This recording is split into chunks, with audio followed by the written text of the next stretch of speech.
What's going on, people? So Wolves are on the verge of officially announcing the signing of Sasa Kalajdzic from Stuttgart for a reported £15.4 million. When you see some of the prices being branded about for complete and utter shite this window, you have to say that Wolves have got themselves an absolute bargain here, which largely has to do with the fact that the lad was entering the final year of his contract. Bruno Lage has spoken of his desire to bring in an additional forward after failing to win any of the club's opening 4 Premier League fixtures, with a big reason for those drop points being the absence of a focal point up top, as Fabio Silva joined Anderlecht on loan and Raul Jimenez sustained an injury ahead of the campaign which impeded his pre-season preparations, which is precisely why this fella is exactly what the doctor ordered. Before I get into what this absolute skyscraper of a man has to offer on the pitch, I'd like to provide some background into his career trajectory thus far, as it's been anything but smooth sailing. He hopped between 4 different clubs throughout his youth career before finally signing a professional contract with Donnerfeld Vienna in the 3rd division of Austrian football, where he was utilized as a holding midfielder and apparently looked up to Nemanja Matic for inspiration. Despite starting from this deep position, he proved to be a goal-scoring threat and caught the attention of Admira Wacker, whose coaches quickly converted him into an out-and-out centre forward. A number of joint problems along with a foot fracture saw him spend almost an entire year of his 2.5 seasons at the club on the sidelines, but he still impressed sufficiently enough in a mere 35 senior appearances to earn a move to Stuttgart, who at the time were in the 2nd division of German football. Unfortunately, things went from bad to worse on the injury front as he tore his cruciate ligament in pre-season, which saw him miss all but the final 6 games of the campaign and delayed his much-anticipated debut by close to a year. However, Stuttgart managed to win promotion despite his absence and began planning ahead as to how they would go about beating the drop upon their return to the Bundesliga. It was at this very moment that Kalajdzic decided to turn into Peter Crouch on steroids, as he went on to score 16 goals and nab 6 assists in just 33 games and helped his side finish in an incredibly impressive 9th place.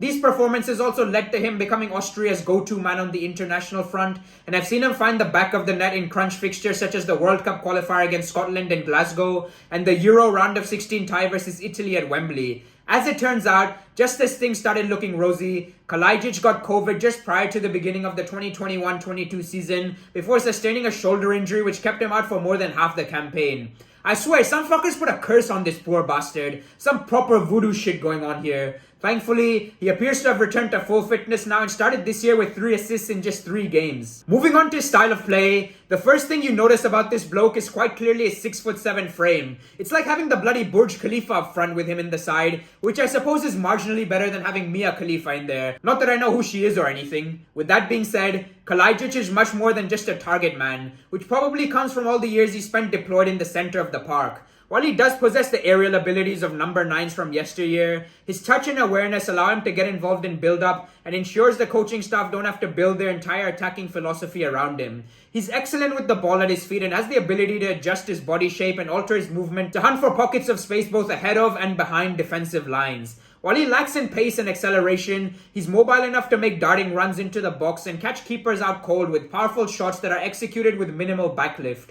Rather surprisingly, he doesn't use his physical traits to hold off defenders, instead choosing to lay the ball off quickly, partake in intricate one-touch passing, or feed runners in behind with an eye-of-the-needle pass. When in possession, he won't drive at defenders like some of his counterparts, but will retain the ball in tight spaces before releasing it further up the pitch to try and catch the opponent out in transition. He's quite clearly got an eye for goal, but isn't selfish in the final third either, which will make him a great foil for the likes of Gonzalo Guedes. Overall, this is a signing that Wolves supporters should be cautiously optimistic about. While his injury record is very much a legitimate concern, he's still only 25 years old and could eventually get over those issues moving forward if carefully managed. Furthermore, you'll find him to be refreshingly honest and forthright in his opinions during interviews, which I personally find to be a nice change from the PR-driven bollocks we're fed these days. He's got a warrior-like mentality, which he appears to have inherited from his Bosnian war refugee parents, and the least you can expect from him is 100% commitment from the first whistle to last.